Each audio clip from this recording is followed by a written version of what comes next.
Hello everybody, my name is Pablo Glombowski. In this video I'm showing you how to how to hook COM interfaces by providing proxy COM objects. I will explain you in brief what does all this mean. Okay, so let me quickly show you my demo application. First of all my sources are here. In the first comment you will find this URL. The little application I'm showing is a kind of tracking application that basically speaking, it logs in a given file all the actions that you do using the Shell Explorer. Okay, when you make a right click on a file or folder, and these actions are logged. For example, let me go to temp. Okay, see temp test activity. Okay, so let me copy this file. Copy. Now let me, so I did the delete, sorry. So let's copy it again. Okay, copy. Let type and see that it says the user copied the following files to the clipboard. Okay, now let me create a shortcut on this file. Create shortcut. Let me delete this file. Delete. Okay, let me edit this file.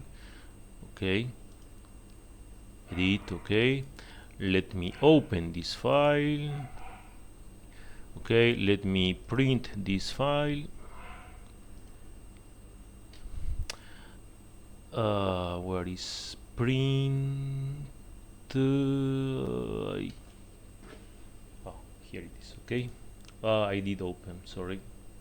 I should have done print. Okay, so it will fail in a little because I don't have any printer. Let me inspect the properties and let me check this with VirusTotal. Okay, and let's see if all this has been logged. See that I create a link on this create shortcut. I delete it on this delete. I edit it here. I test the open. I did wrong here. I did a mistake, but I mean I tried to print, okay, but I did the open. So the first attempt is open this file, and then the second attempt is to print this file. Then I have viewed the properties of this file, and last is VirusTotal. It's the name of the action, as VirusTotal is not a native Shell Explorer operation.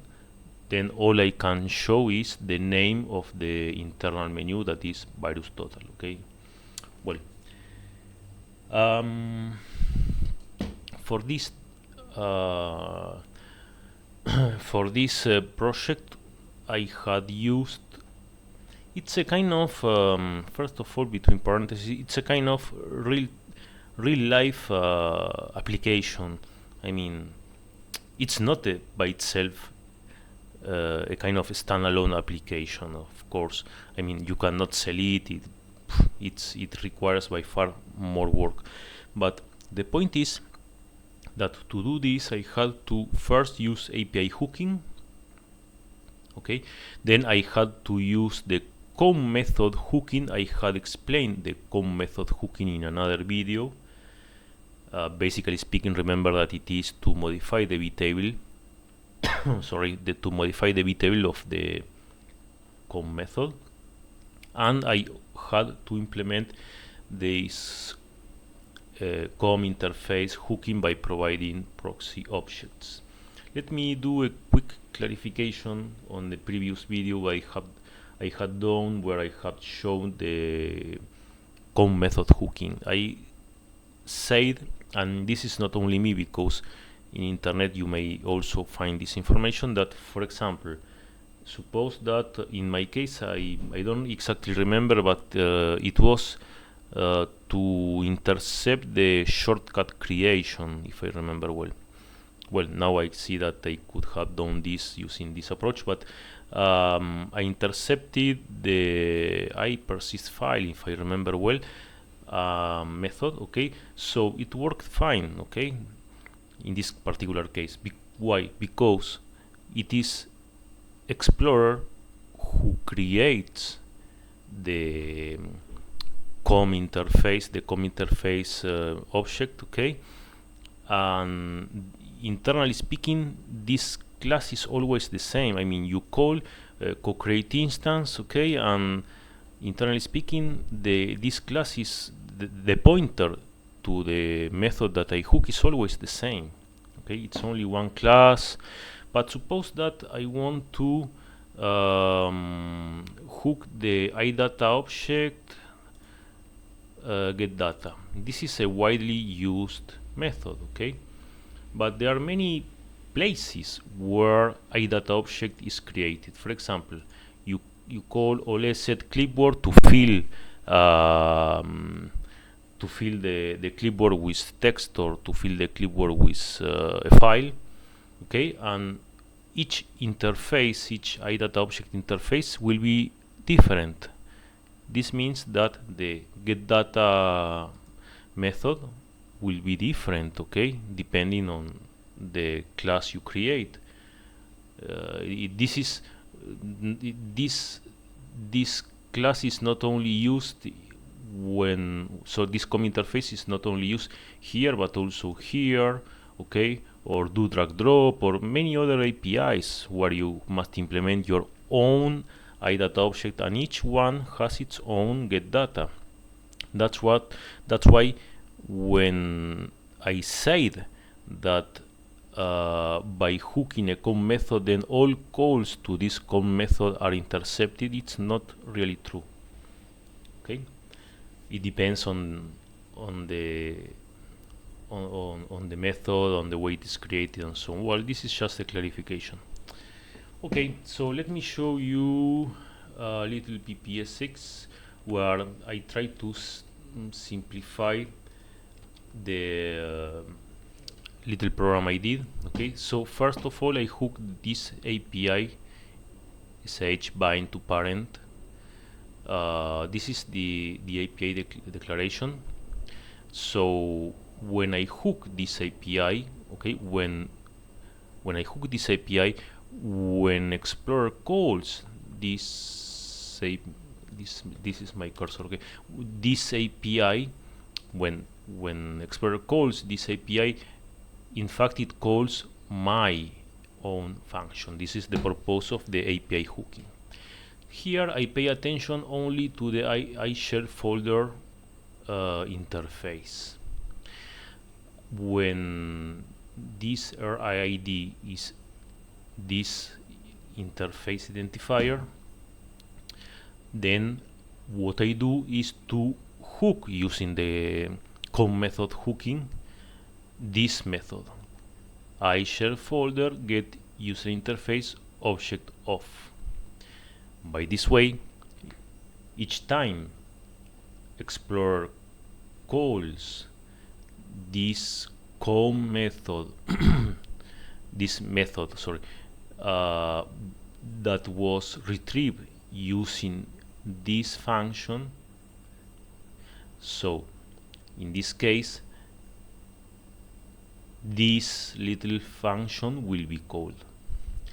This means that if, for example, you get the iShare folder using create instance or any other way, this function will not get called. It's only when iShare folder is retrieved using this function. That's what I had explained, what I have just explained a few minutes ago. So this function is called, okay, when Explorer calls get user interface object off, and here I am interested in this COM interface, iContext menu. That is the interface that takes care of showing the context menu. In this case, I call the original function, and in PPV I get the context menu. Here is when I apply this new way of hooking a COM interface. When I say proxy object, it means that I must implement my own iContext menu that inherits from iContext menu, and instead of letting this function return the original context menu, I return my proxy object. So suppose that Explorer calls iShare folder get user interface object of, and it passes the RIID. It expects that inside this return value the iContext menu is returned. So what I do is to call the original function by this way in PPV, that is here I get the original iContext menu, and then what I do is to create another function that is proxy. Proxy means forward the call, basically speaking, and do whatever you want. Okay, so I create my iContext menu object passing the original context menu. This is the native implementation, passing other information, and then PPV, instead of holding the original value, it will store, it will have this new created. By this way, Explorer will later, each time Explorer calls, for example, query interface, it will call the query interface from this class, from this object. So here is the class definition. Basically speaking, I have the original object that is set here. When in the constructor I set this value, then for example in the query interface I simply call the query interface. I simply forward the call to the original object. Here I will make another parenthesis. When in practice when you implement in practice this new way of hooking COM interfaces, this query interface is very important. Why? Because there will be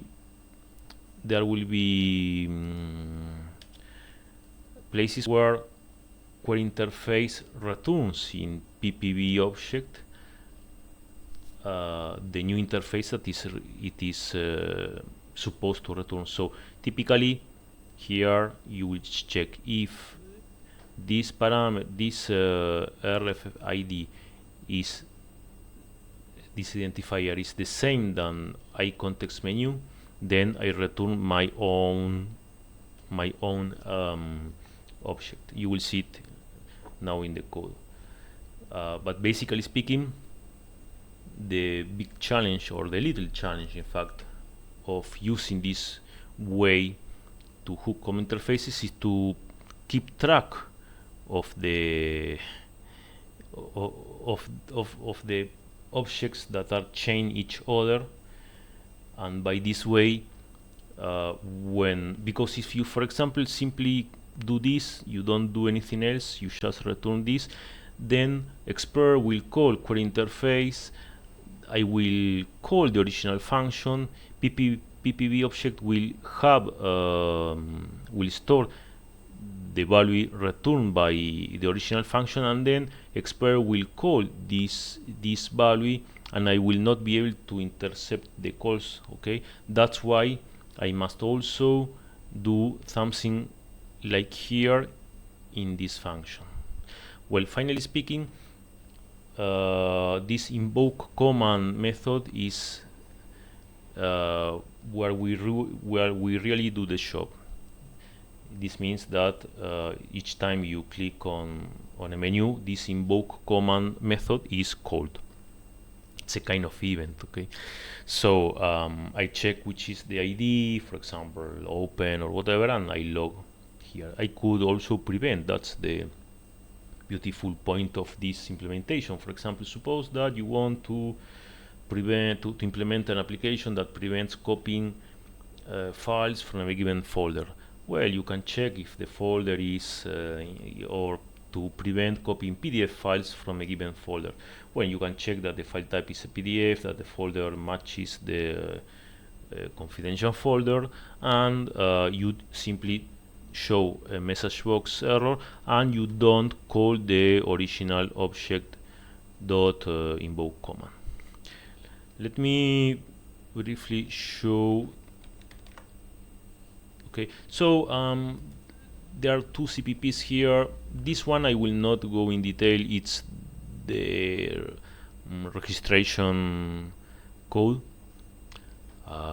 Each time the computer starts and when the user performs the first right click in Explorer, my DLL gets loaded, because internally speaking, my DLL, when you register the DLL using regsvr32, it registers it as a context menu handler.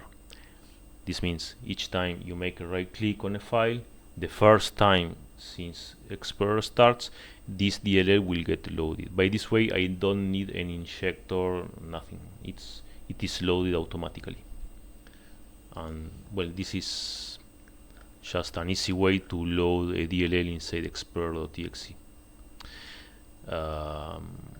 There is a needed step, that is that the user must do a right click on a file, but this is what I want to intercept. So here the first thing in this DLL entry point is to intercept this API. Inside this API,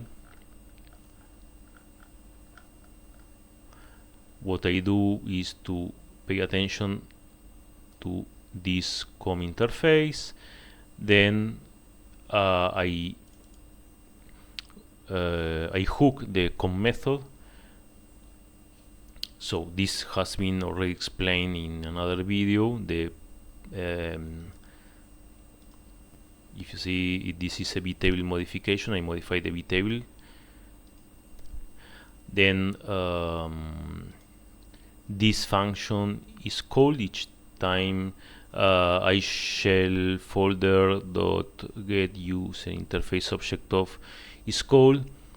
Here I call the original function. And here is when I do the proxy. I create my own class, okay, and I pass my created object in this PPB parameter. So let's quickly check what this class is about. Go to definition. So this class basically has the original object, the selected files. This is what I mean in the query interface. If the interface type is iContext menu, I return this same object. Okay, so by this way it keeps working. Then in the invoke command, I simply, well, this is something that you will understand. This is the action. There are two ways to get the action: to take it from the resource or to call get command string. Well, this is pure logic. You have to analyze it. I will not go inside this, but it's just a matter of checking and analyzing it. So this is basically how it works. Again, I first hook a Windows API, then I apply the COM interface method hooking, and finally I apply the COM interface hooking by providing proxy objects. Well, I hope you enjoyed this video, and see you in the next video. Thanks for watching.